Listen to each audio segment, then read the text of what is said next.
Hello, I'm Augusta Wind. This is Into the Toad. When you were born, you were pushed off a cliff, essentially.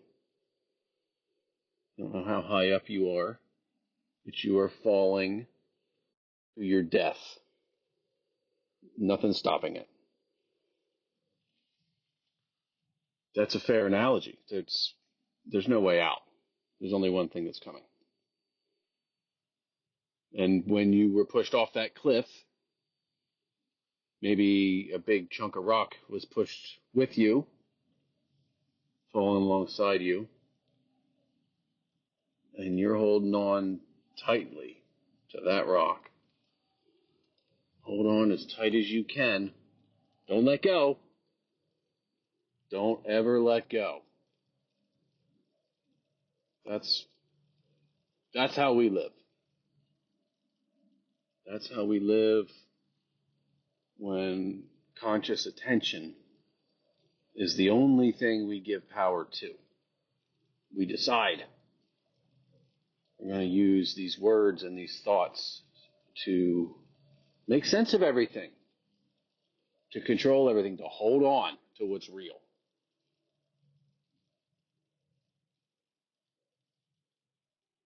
When all we're doing is dying. It's fair to say there's no such thing as living. There is only dying. There isn't anything else. Yes, but I'm not dead today. I'm alive. Well, wait a minute. Wait a day. Wait a month. Wait a decade. Wait 50 years. You are dying. We are dying. Let's decide to accept that. This fantasy of living and living the right way. If we look at it as dying, then all the efforts we're making to live these complicated lives start to make less sense, carry less weight.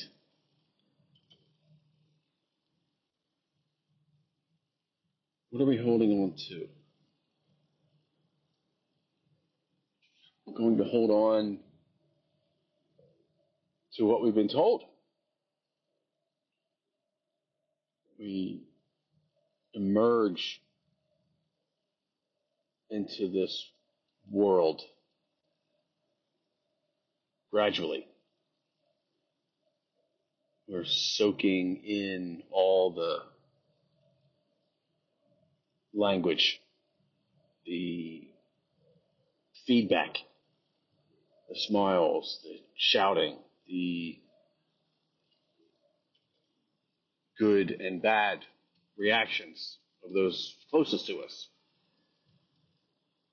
They tell us what's good and bad. They tell us what to do. They tell us what not to do. They tell us what we are.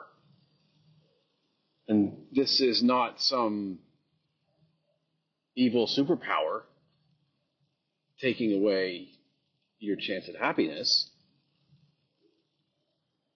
but it's a loved one taking away your chance at happiness because they don't have their happiness.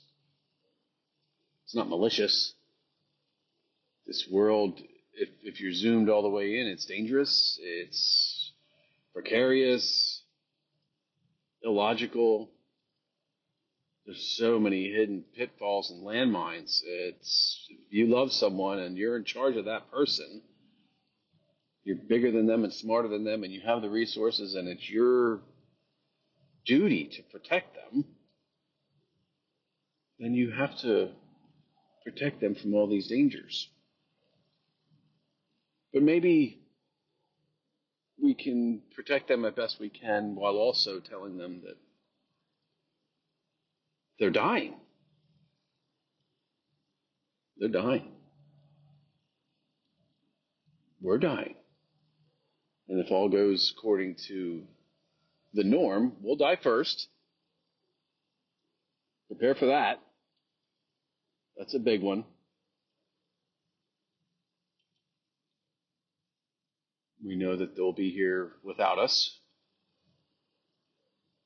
Will they be lost and frightened? Will they be living in some fake comfort of money, thinking that they're okay? It doesn't really matter. I think at the end, when death actually arrives, then it's going to matter. It's going to matter then. Maybe it matters after. I don't know. I like to think that how we enter death has an effect. It definitely has an effect on the quality of your life.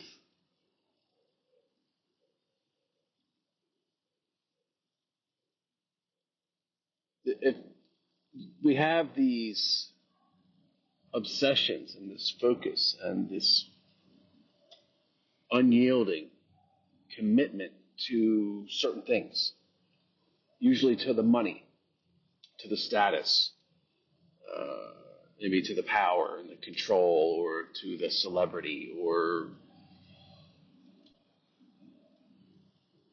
the attention,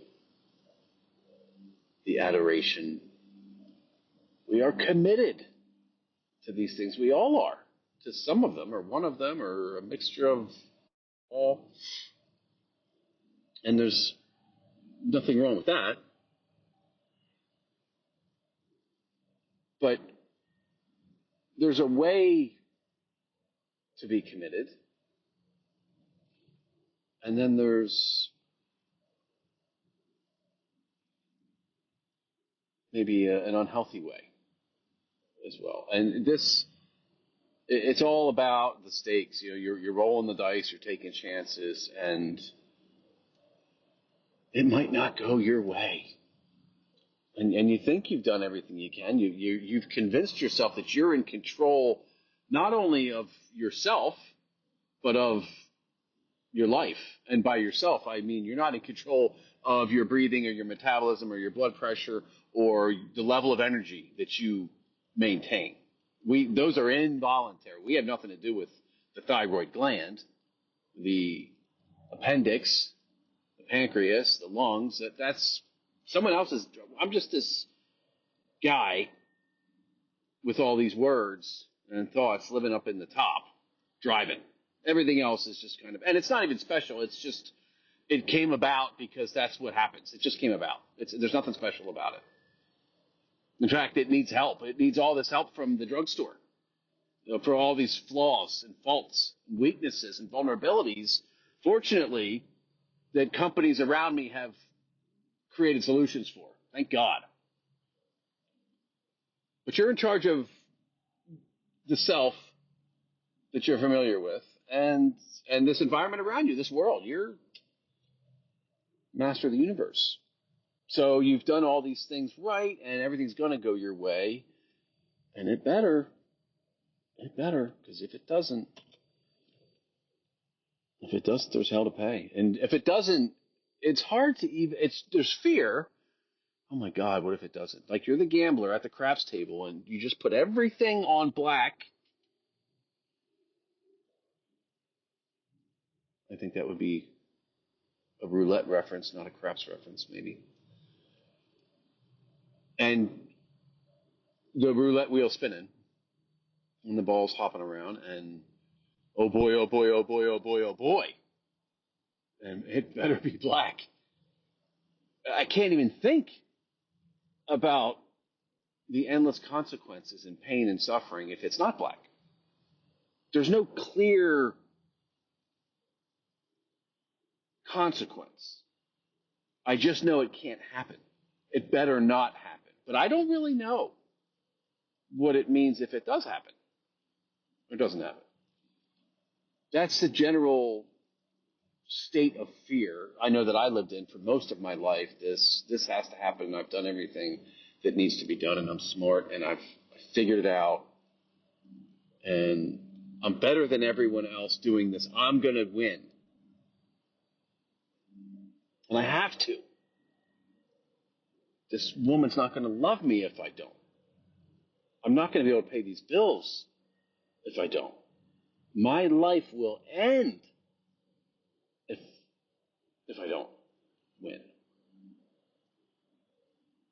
But I don't have a clear picture of what that failure is going to look like. I'm just afraid of it.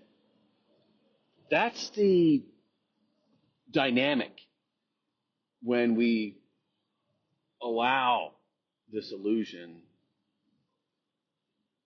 to take control, when we allow our thinking self, our servant mind, to drive. It's always steered according to fear.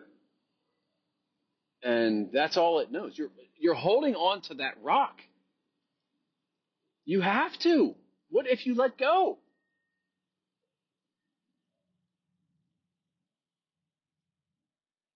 It's a pickle that we're all in. We play it cool. You have to play it cool because if you're competing to win, the first rule is you have to look like that you're automatically going to win. There's no chance of you not winning, or that you don't care if you don't win. There's all kinds of games that have to be played in these environments. But what's your inward feeling on that game, on that risk? We're designed for risk. We're equipped to put it all on the line. You hear people called adrenaline junkies, and they live this lifestyle where they're close to death, and that's where they feel the most alive. And then, the rest of us who aren't living like that, but we almost have a car accident, or we do have a car accident, but we squeak by somehow. It was a really bad accident, but I'm okay, or these things. There is a surge of vitality from these experiences. It's not debatable. It's real. There's a couple of things that seem to be universal in this. I almost died. Everything slowed down. I saw my life flash before my eyes. I saw a white light. I've seen all these things in my normal life, and I've seen them in the Toad. The Toad, you're going to let go of this grip on what is, this conviction that you have, this certainty. This is what I am. This is where I am. This is what I'm doing. This is my position. This is what I'm trying to do. This is what I want. This whole thing, it won't survive the medicine. None of it. And your experience will depend upon how you handle that, which is how you will handle death when it comes. It's the same thing. The holding on to that rock doesn't survive death, and it doesn't survive the medicine. And I don't want to simplify I don't know what the medicine is. I don't know where you go. I don't know anything about it. I just know that I've taken it, and it's given me a new perspective on life. I see that we are dying, and not in some intellectual way. I live it. That's the real beauty of the medicine, is it just enters your life. My opinion, for whatever that's worth, is that the servant mind is subjugated to its optimal position, back on the rudder, not up at the helm. There's a lot of usefulness in focused attention. It's a survival trait. It's what keeps us sharp and alert. But if given its druthers and it thinks that it's in charge, it'll fog up the windows. It'll tangle up all the ropes, and it'll convince you that everything that's happening is the way it needs to happen. And the more you suffer, the more you're convinced, well, this is all necessary, or it's my fault, or whatever. All the suffering that you'll have is provided by you. You're deciding to suffer. You're choosing hopelessness, frailty, surrender, defeat, envy. These are choices. They don't exist. They're not part of the natural realm. This whole thing is a happening in your mind, and just in a little tiny bit of your mind. We don't know what our brains are. We don't know how they work. We don't know anything, really, about anything, but we really don't know about life itself, about energy, about our brains, about our thinking mind and our higher self, and what's really happening here. What are we capable of? We see stories all the time of people performing miracles. We can watch skilled athletes, professionals do things physically. You're like, how do they have that coordination? How do they have that speed, that quickness, that courage, the strength? How is this all happening? How are they so miraculous? Well, I think they're just humans. What we inherit when we are born is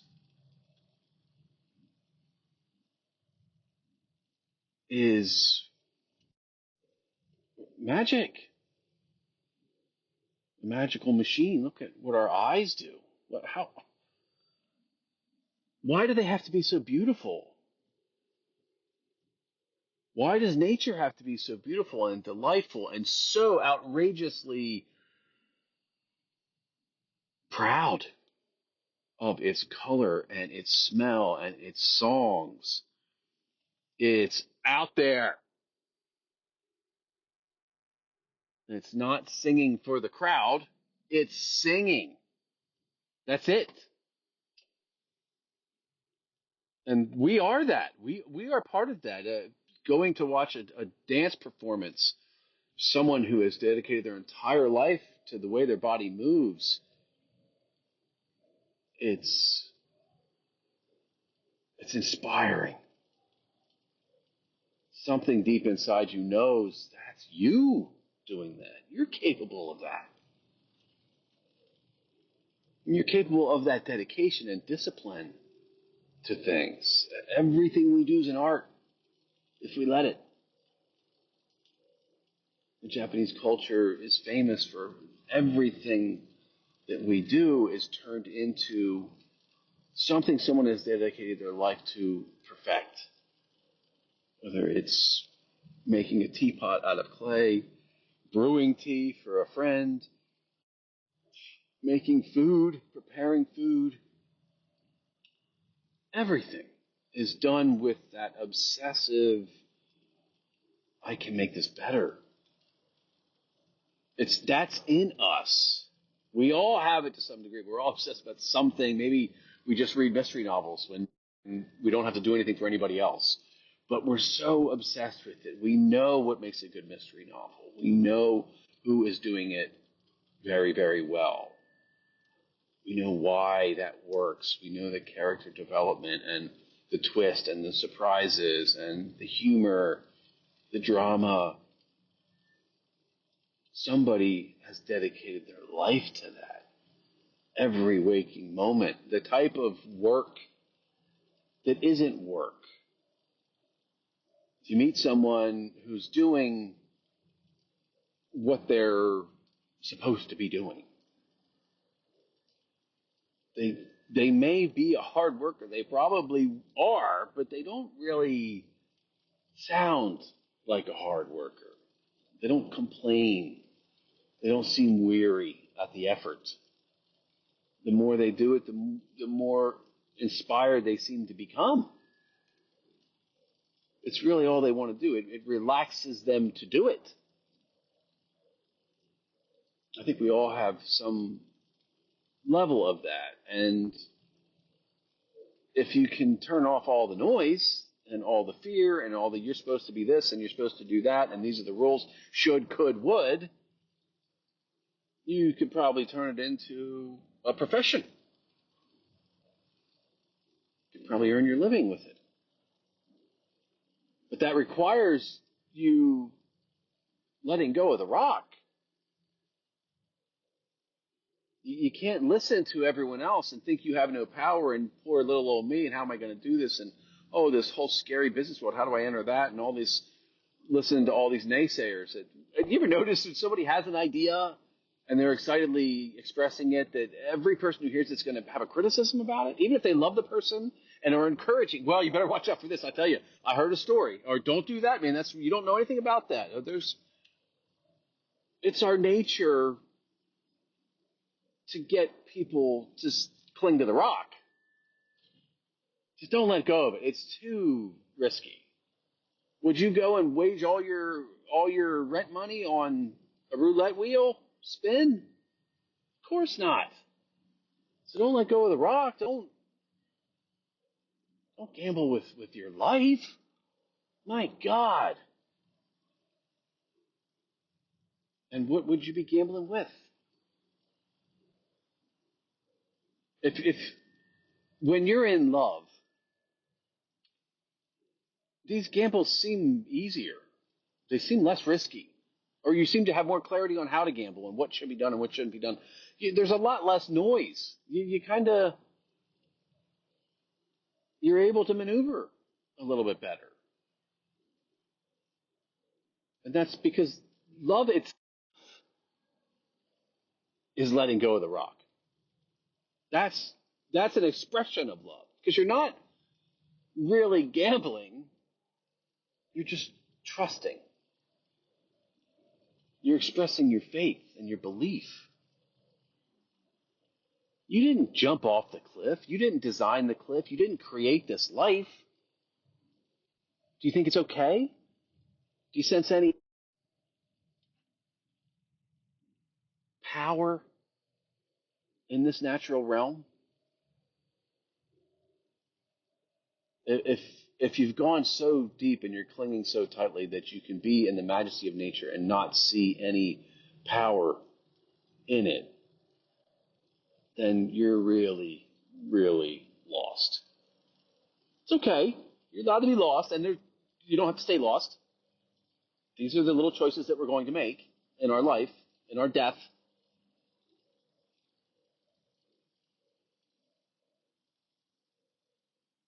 The power of nature is love.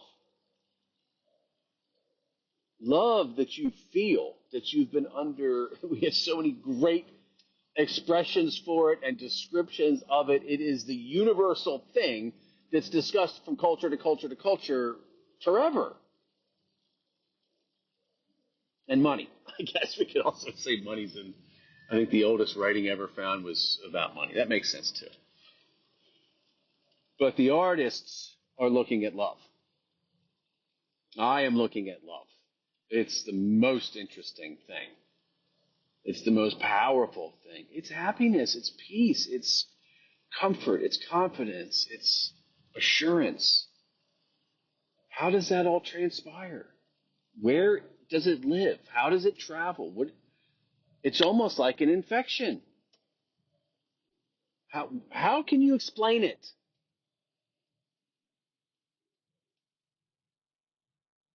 Going into the toad, I think, for me anyway, is falling in love. And if you're clinging to that rock and you've been clinging for a long time and this life hasn't worked out and there's a dam holding back a flood of shame and guilt and resentment and rage, and you can't think about it You just keep going. You know it's there. Then you've you've lost touch with the love. You don't have it anymore. Good news is it's available and it's free and it's everywhere. All you have to do is see it. You don't really have. All you have to do is stop not seeing it. You're blocking it out because you don't think you deserve it. Why would you be able to be that happy? As soon as you have that exhale and that relaxed, oh my gosh, I made it, I'm happy. The next thought is, yeah, but hold on, buddy. There's other threats, there's other dangers, there's other places to get to. You haven't made it yet. Don't let yourself fall for that I'm happy nonsense, because then you stop. You lose your edge.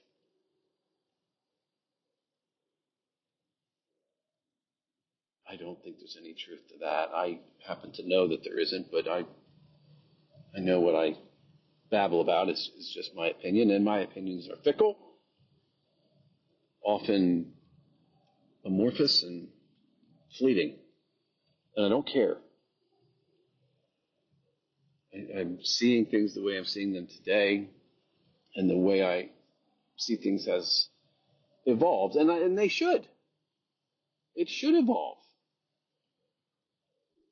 I think there's some truth to we end up where we started, that the little babies might know more about life and death than sophisticated adults. Babies, they're in love. They're in the love. They just came out of it. We look at these little babies and the eyes and the smiles, and then you just keep that zoomed in, that camera zoomed in for 50 years, and you watch what happens to those eyes and that face and that mind. What are we doing to ourselves?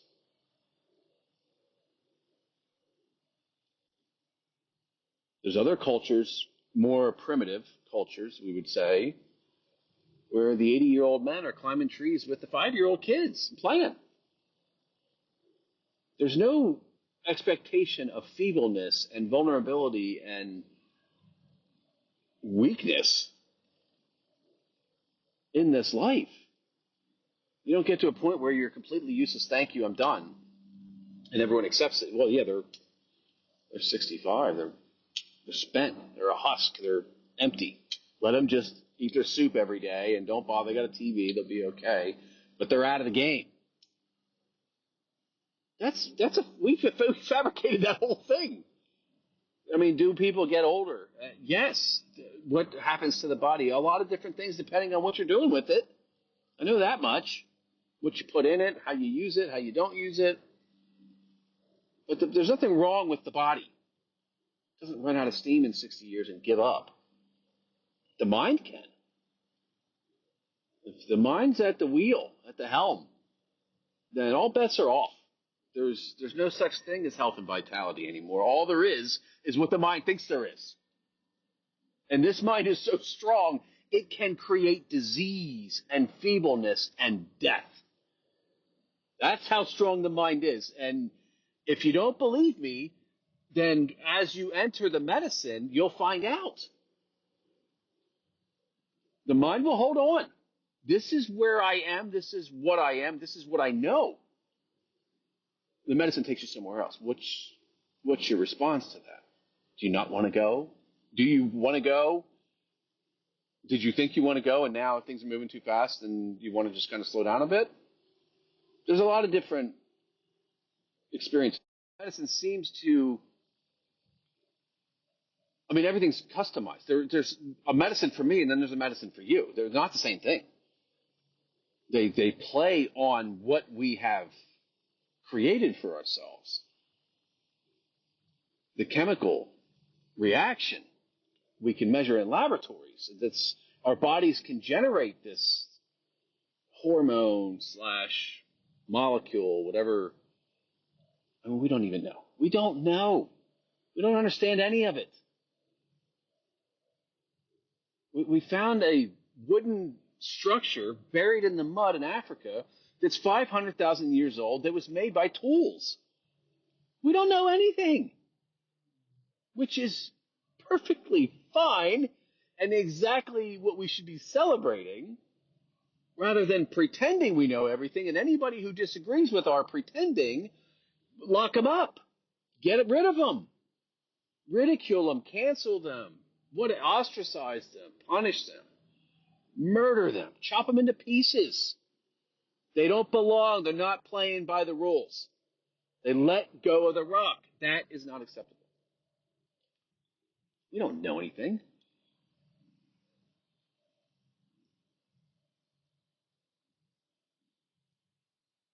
We do know we're dying. That's all anyone's ever known. I don't know if there's much else knowing. You're getting into the details of this little kingdom that we've fabricated, like how are mortgage rates determined, what's going to happen to the stock market next quarter. Okay, there's things to know that I mean, come on, like really. When you know that we don't know anything, it's hard to feign excitement about the stuff that maybe we actually can know because it's just boring in comparison to what life looks like when we let go of the rock. It's not something you have to achieve to, and then you're playing right back into the ego. Well, I did it, and now look at me, and now I can hold my chin up, and I can lord over the people who haven't done it yet. There's nothing like that involved in it. Every notion that you can come up with rings hollow. It's just pleasure. That's the sensation. It's pleasure. It's funny. It feels good. And you don't want to do it. You don't have to do anything. And relaxation is yours. But you can jump up at the drop of a hat.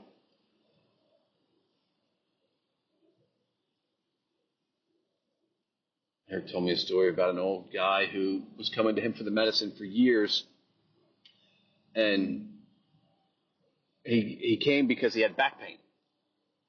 And he had all this list of symptoms and prescriptions and all these things that the doctors told him. And he did the medicine. And he got out of the medicine. He stood up on the mat. And he jumped up and did a backflip. Landed on his feet. The next time he came, he forgot that he did the backflip. He refused to acknowledge that it happened. And he was back in that, here are my list of prescriptions, and I need the medicine for my back. Like mind is, I mean, it's weak and it's strong at the same time. It's weak because it's fake. All it's doing is keeping you from what's real, but it's strong in the sense that it's extremely difficult to separate from, to really separate from. This isn't something where you can just go sit on your porch and not watch TV for 30 minutes and say, okay, I'm letting go of the mind. Maybe it does work that way for some people. I know some people fall into this experience without medicine. It just comes to them. I think the founders of religion this is the experience I'm convinced that they've had, is this interaction with this other place. It's that profound. It's that life-changing. Everything else is now in a different category. There's this, and then there's all the other stuff.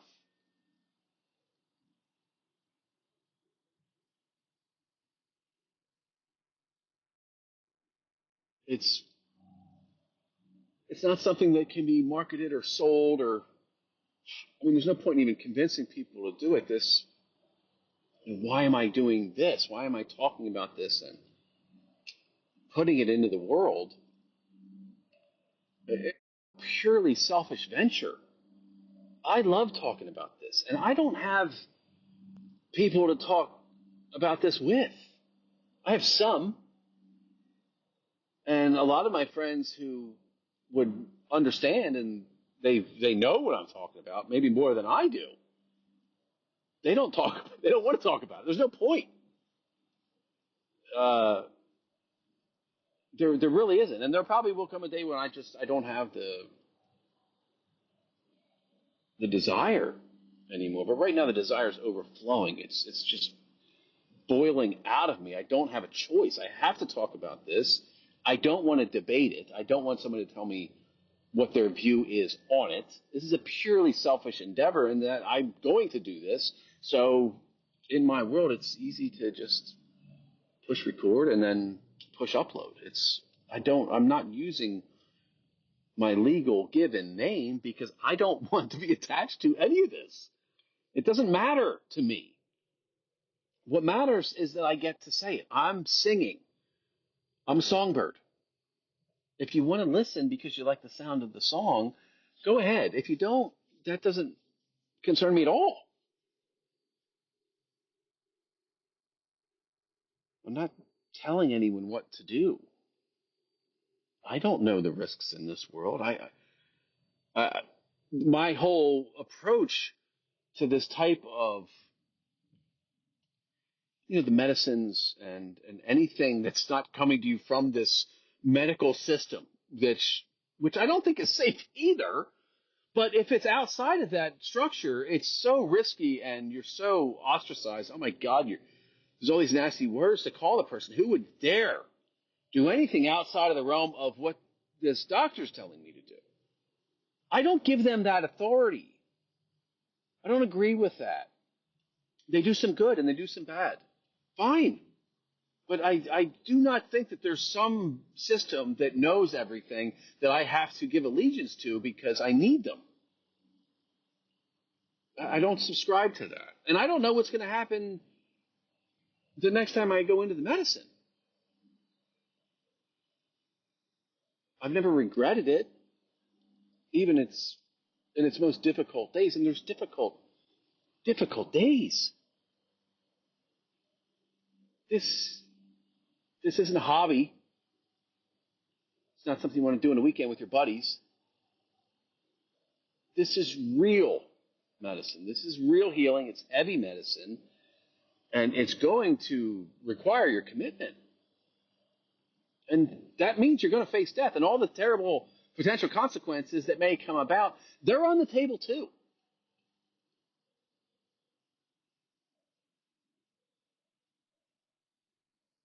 But there's no safety in this world. If I choose to not take any unauthorized medicines, am I safe? If I do what my doctor says, am I safe? If I do what my priest says, am I safe? I mean, come on. The more you convince yourself you're safe, the more detached you are from dying itself, from the experience. Which is why there's adrenaline junkies and people looking for that I'm living now more because of this danger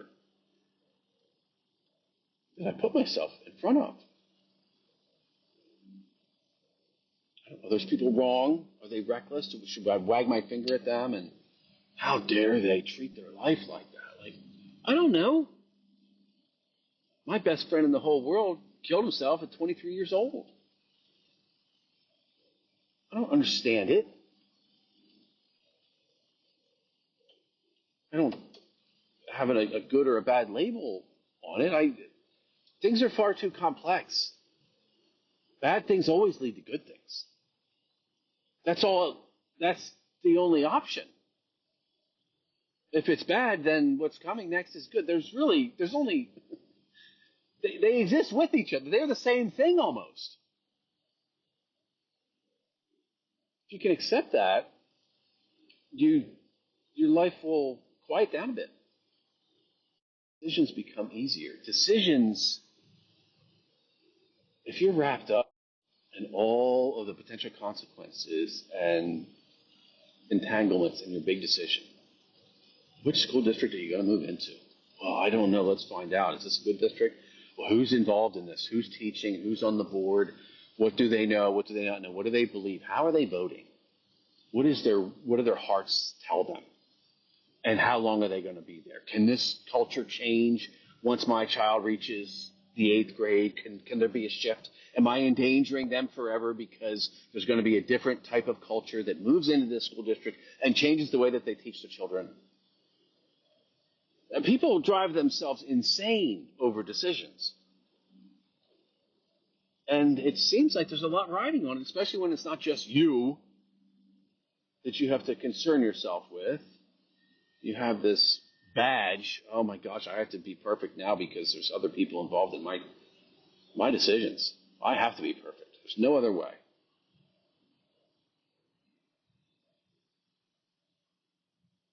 What about the parents who just love? That's all they don't know. They tell themselves and the people around they're dumb. They're not rich. They're not influential. They don't understand complicated things. They're just little old me, and all they do is love. You know anybody like that? You know anybody like that who has kids? How do those kids handle themselves? Do they handle themselves better than or worse than the wealthy kids that were in that district that really probably is the right district, the best district? Now, that kid has to, bus an extra 90 minutes each way to get to that perfect district. And some of the kids can't live at home. They have to be boarded for 10 months of the year.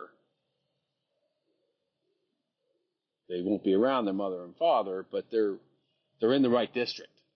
They're in the right culture. They're getting what they need, all the advantages that their mommy and daddy didn't have, never had, and they better appreciate those advantages and that expense and that sacrifice of having to separate themselves from their child. They love the child, but they have to live a plane ride away to get the advantages that they need, and they better goddamn well appreciate those advantages. You know what I mean? I don't want to hear any back talk about it. Kids would kill for those advantages. Don't tell me you're lonely. Tell me you're afraid. These are real life things happening right now.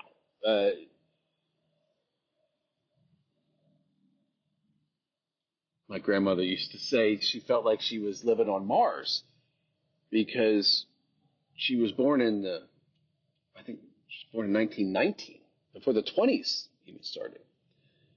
She always joked about the Depression. She said, well, we didn't know the Depression was happening. We didn't have any money anyway. It didn't make any difference to us. And then cell phones and computers came about in her older age, in later years, and she sees people in a cell phone talking in the car, and they're connected to the computers in the car, and the GPS maps, and laptops, and iPads, and she just would quietly say, I feel like I'm on a different planet. She was orphaned at the age of 10.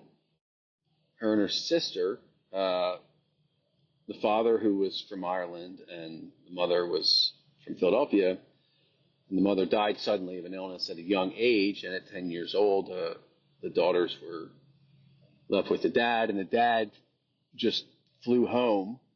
He went to London and found another woman, and for all I can tell, not a very good guy, just left them. And eventually they ended up in an orphanage at a convent. And my grandmother lived the rest of her life with optimism and high energy, and just every time walked out of the house, had her hair done, and just loved making herself look good, loved being around other people, loved being at parties and socializing, loved life. She used to say life is a gift, and she lived that her whole life to the end. Her sister lived her life in a bottle. Bitter, angry, hating life. And I think about those two individuals being hit with the same bad things, quotes on the bad things, and making decisions, making choices. I'm in the Life as a Gift house. That's where I live. And not everything hasn't always worked out for me. Of course, it never does. But the bad things don't stick with me anymore. I've had conversations with dear friends where they're like, oh my gosh, last time we talked, you were telling me that the business was going through X, Y, and Z. What happened? And I was like, I totally forgot about that. Hasn't crossed my mind since. We got through it somehow. So the decision making is affected by this. The less that you're focused on the good and bad and the perfection and the other illusions that we kid ourselves about, the less effort really has to be made in decisions. I have made major, what we would call major life decisions, more than one, in the last 3 months of my life, and I didn't deliberate upon any of them. I wanted this outcome. I saw an opportunity, and there we go, tied the two together and kept going. Where I'm going to live, who I'm going to live with, how I'm going to steer my business into the next thing, rolling the dice left and well, if I'm going to do this. Well, maybe if it doesn't work, it's all gone. That's a business owner decision all the time. I do. It's this lack of clarity of what the worst outcome is. We're just afraid of it. We don't really know what it's going to look like if the worst thing happens. Because something good could have happened in the interim. Oh, well, we got this thing we weren't expecting, so we got a little bit of a cushion of money, and then the worst thing that could ever happen happened, but because that other thing happened, we survived it. So we're still here. The less control you pretend to have on your decisions, the more you're aware of the universe being on your side. It can be very subtle. It can be so subtle that you just feel good. Today's going to be a tough day, but you wake up and you feel good. We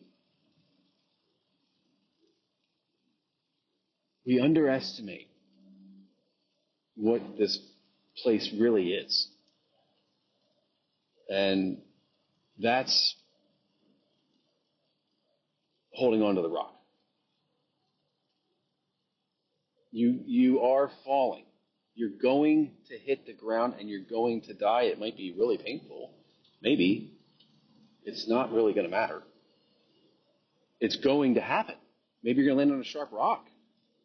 That's where you're going to land.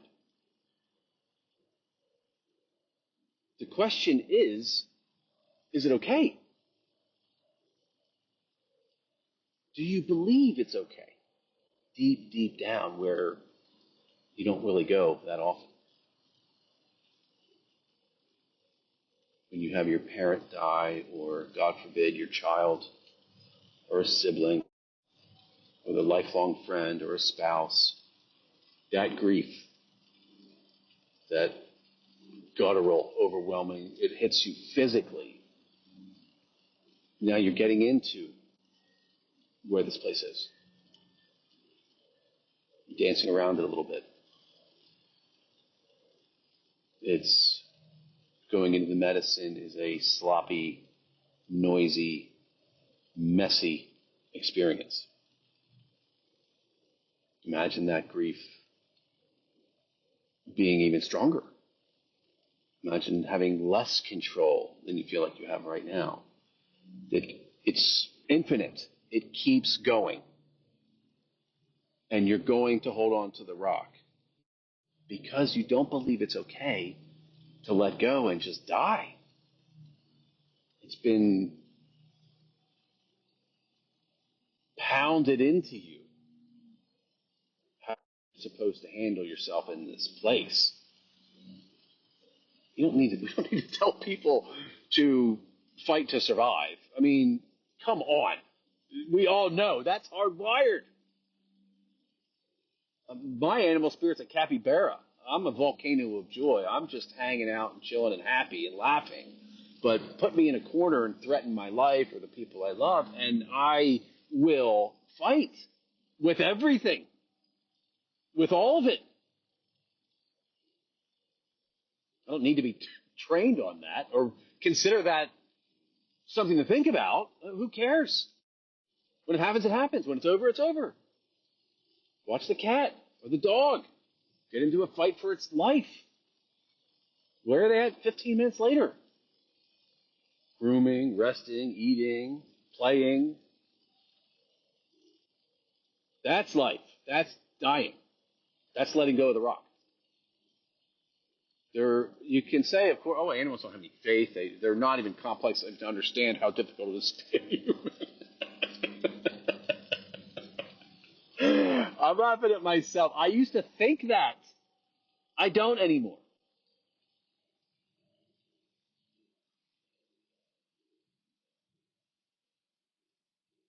It's belief. It's faith. It's call it religion.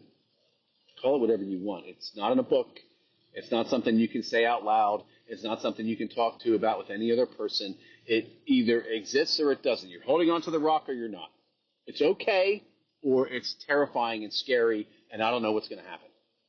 Unless it lands on black and I win. Then I'm okay. Keep convincing yourself that these little victories actually mean something. And then go talk to the person who won $1 billion in the lottery and find out what happened to them in the next 5 years after all their problems were solved.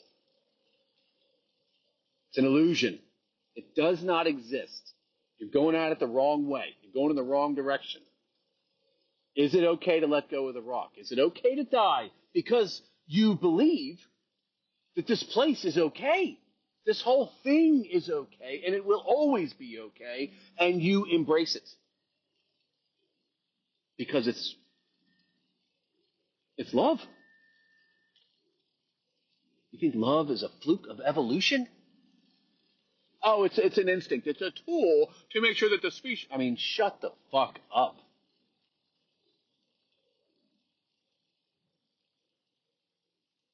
It is love. Love was fueling this explosion around you. That's why it's okay. Accept it and be rewarded with a brilliant, vivid life that ends. Maybe through cancer. Maybe through a terrible accident. Maybe somebody murders you. That's not really the point. Maybe you'll be 30 years old. Maybe you'll be 13. Maybe you'll be 75 or 150. It's not the point. It's now. It's right now because there only ever is right now. And if you can embrace the fact that now is full of all that potential and that danger and that risk and that you're tearing, this now could end in death, and one day it will.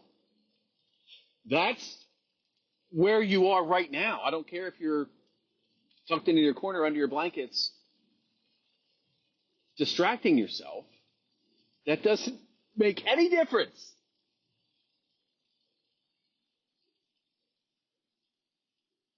It's that realization that you're part of something much, much bigger than yourself. You are much, much bigger than what you know. You have no limitations. You have no weaknesses. You have no vulnerability in this place. It's your place. You're it. It's not going to hurt you in some drastic way that you can't understand. Maybe you'll experience pain and grief and exposure and hunger and thirst. Okay. So you're equipped to deal with all. That's what you are. You're designed. That's what you're creating those things. That's suffering. You're defining it. There's no cold. There's no hot. They don't exist. It's just what you're turning it into. You see some people who have tapped into this and they can go into extreme temperatures and do things physically with their bodies. They've just decided to remove those labels.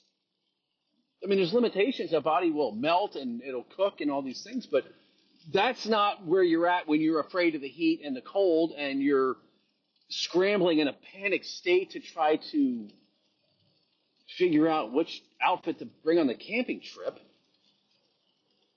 You're equipped. You. Nothing else. And how could you be so equipped? How could you have all this figured out? How are you so capable of doing all these things? Your coordination, your thinking, your everything that you're doing in life. How are you doing this?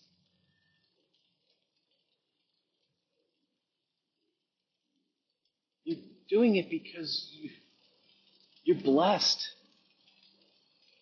Creation itself is a blessing. The whole thing is love. I don't know why everything has to eat each other alive and why there's disease and all that. I do know that the light that I experienced, and yeah, you can say it's a light.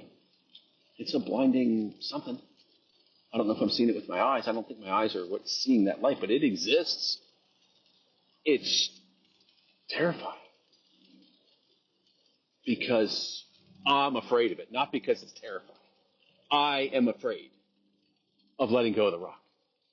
So I create terror. And boy, oh boy, let the imagination fly. It becomes a battleground. It's okay.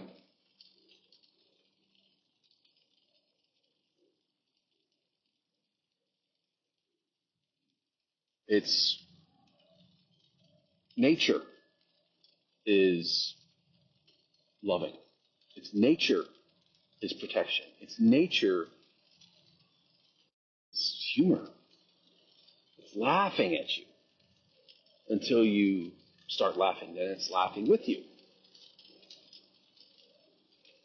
There's nothing heavy in it. The heavy medicine is heavy because of what we bring into it. I have heard Eric say that there are people who are angels. They come from out in the world. They visit him, usually because a friend or relative has told them about it and convinced them to do it. And they say, okay, and they do it and they slip right in to that light. They let go of that rock. Or they never even held on to it in the first place. I saw one guy go through this and had no experience with drugs or medicines, didn't really have an opinion on much of it. He was there with friends. He decided to do it, slipped in, came back, grinning, just as happy as he was before. Didn't need any explanation, didn't need to describe it. Just happy in life. And this was the first weekend I was introduced to it, and I was shell-shocked. My life had forever been altered, and I was desperate to understand what was happening. I told Eric, I said, I don't understand what happened to that man. And Eric said, oh, that guy, he's just pure love. That's all he is. There are people walking around on this earth, and that's what they are. That's what we all are. We build something on top of that. We create filters, and we block things out. We ignore things. We make a mess of it. So this whole process isn't something that you have to achieve because you're strong and smart and proud and better than someone. It's the opposite. You have to do nothing to enter this kingdom. Do nothing. Absolutely nothing. Because it's you. you do have to let go of that rock to see it. That could be a battle. I don't know. I don't know anything. It's been a battle for me. That's all I know. And I've been courageous and resilient and I've been a warrior. I can't believe it. I'm shocked. But there's no denying it. There's no doubting it anymore. It's all that was left over. It's these realizations. It's not like someone wrote you a note and you're like, oh, I'm going to remember this. It's burned into your soul. So I know what I am. What a relief. I'm the capybara, but I'm also the army ant, the most feared predator on planet Earth, the creature that everything rushes to get away from. Everything. Man or beast, venomous snake, panther, apex this, apex that, alpha this, that doesn't matter. The army ants are coming, run. I'm also that. Because I'm fierce in my joy and in my protection of what I've discovered. This isn't me. This isn't a gust of wind with some magic. I mean, it kind of is. It is magic, but it's not selective to me or to this voice or to my experience. It just is. It's us. And that's why I'm doing this. I want us to be aware of this. I want us to know that there's a way. It's almost like it's a shortcut. I imagine that this path is attainable for humans. There's been people, mystics, and all different types of individuals who have tapped into something and become happy and then remove themselves from the existing society to make sure that happiness wasn't disturbed. Because it's so much pleasure that you can sit by yourself and just bask in it. These people aren't depriving themselves and stiffening their spine and, keeping their chin up. I mean, some of them maybe are the fakers, but the authentic ones, they just don't want to lose the pleasure. Everything gets in the way of it. Everything not from inside you is a distraction. It interrupts it. I don't see a point in taking it to those extremes. I love the adventure of life.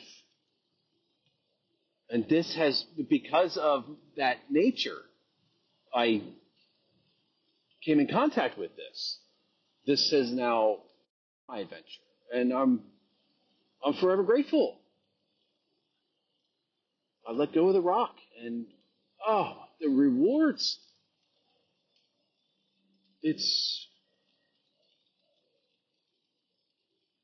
It trumps everything else.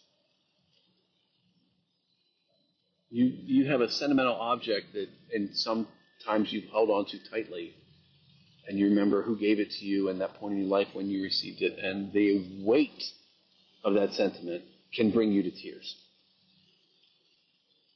I had something like this. I'm not one for possessions. I never have been, but in a very dark time in my life when I was young and really lost and stirring shit up in a very unhealthy way and making mistakes and hurting the people that cared about me, my mom came to visit me and gave me a tiny little rock with a hummingbird carved on it. She found it at a yard sale. She said, I thought of you. I saw it. That's my possession on planet Earth. And there were times when just seeing it would bring me to tears, because I would look at what I was, where I was, the decisions I'd made, the results of everything that I had worked on and failed at, and just a whole river of woe is me bullshit. That would trigger that deep sorrow and shame. And we call that sentimentality sometimes. Now, I don't. I love that rock. I love thinking about it. I love remembering my mom giving it to me. I love remembering my mom, who's now passed. And it's nothing about this triggers sorrow or shame in me at all. Did you know you can grieve without shame and guilt? Do you want to know what that feels like? It's different.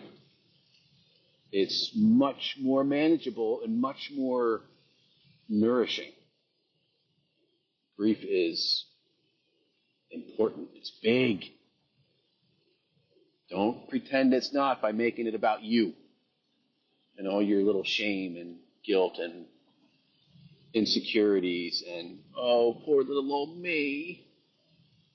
All that stuff is distracting you from actually mourning, from grieving. These are the consequences of letting go of the rock. The rewards and the surprises and the joys, they jump out at you every day. And that's why I need to talk about it. It's everything. If you're so inclined to want to be happy. And if you're someone who thinks that they want to understand what life is, well, you're never going to, but I can show you why you're not going to, which is what I needed. Letting go of that rock is the scariest thing a human can do, in my opinion. It's the scariest thing I've ever done. And I still reach for it all the time. There's no point in maintaining bliss, as Alan Watts would say. That's not the game either. You're going to experience the whole wheel, which includes the extreme suffering. That's all coming. But clarity lets you actually experience directly what is in front of you. Otherwise, you start manufacturing the ghosts, the ghouls, and the goblins, and you don't know what you're afraid of anymore. And you're never able to relax. Even people you see live in this so tense. Everything is a dire consequence. And they finally get that thing that they've been talking about for years. That was the only thing they needed to be happy. They finally get it. And the next day, go talk to them the next day. Guess what? There's a whole other world of things that they have to worry about now. And it's worse than it was before. You hear anybody say that? It's harder to be rich. See, there's even more problems. That's because you don't know what the hell's going on. But you're pretending that you do. That's causing all the problems. Which is why you can't fix them, because you're creating them. And you're so creative and clever. In doing so, it will never end. Until death comes. And then your life will flash before your eyes, and you'll panic. It's okay. That's an average experience. If there is such a thing. It's acceptable. There's nothing that's not acceptable. We're all dying. We're playing this game. Falling from that cliff. You get as much time as you have to do what you want. There are no consequences. You're going to be gone. And forgotten, by the way. You're not just going to be gone. You're going to be completely wiped out of the collective memory. I don't care who you are.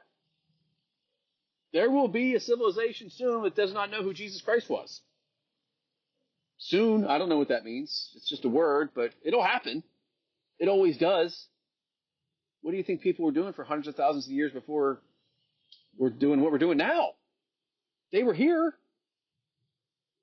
Found a house 500,000 years old made out of wood. People used tools to build. They were doing something. We don't know who they were. We don't know anything about their experience. Anything. We're so good at forgetting. How does that happen? The people that were alive then gave birth to other people. The whole chain has never stopped. It's a direct bloodline of humans that were alive then that are alive now. Direct connection. That's our grandmother. We have no information. We don't know anything. How does that happen?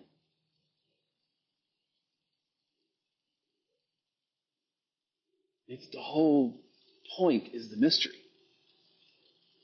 The more you drill down and zoom in and try to figure it out and label it and define it, the deeper it goes. There's going to be a new microscope tomorrow that's going to find a new subatomic particle. And I don't care. You're not going to get to it. Then you're going to have a better microscope that's going to find another subatomic particle. That's never, ever going to end. That's the design. The wonder is baked in. It's all magic, and you can't explain it. The one thing we make a mistake on is pretending that we can. And you steal the magic from everyone else. Get those kids into a classroom and make sure they're not inspired in awe of this circus of life around them. Make sure that they know that that's not a majestic creature. It has some kind of Latin name that they should memorize and define and catalog in the phylum. That's more important than them looking at this creature with wonder and awe and beauty and passion and curiosity and love. Why do we take that away? We rush to get rid of that. I'm rushing to get back into it. My last Toad experience, Eric said, it's all magic. We've lost touch with the magic.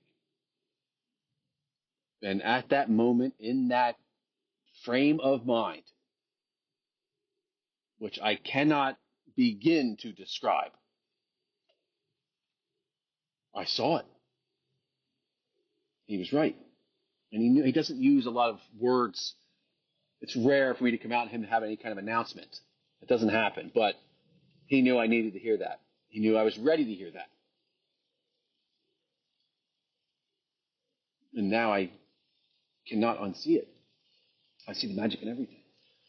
And it's a very pleasant way to live. It's a wonderful way to live. I'm grateful that I let go of the rock.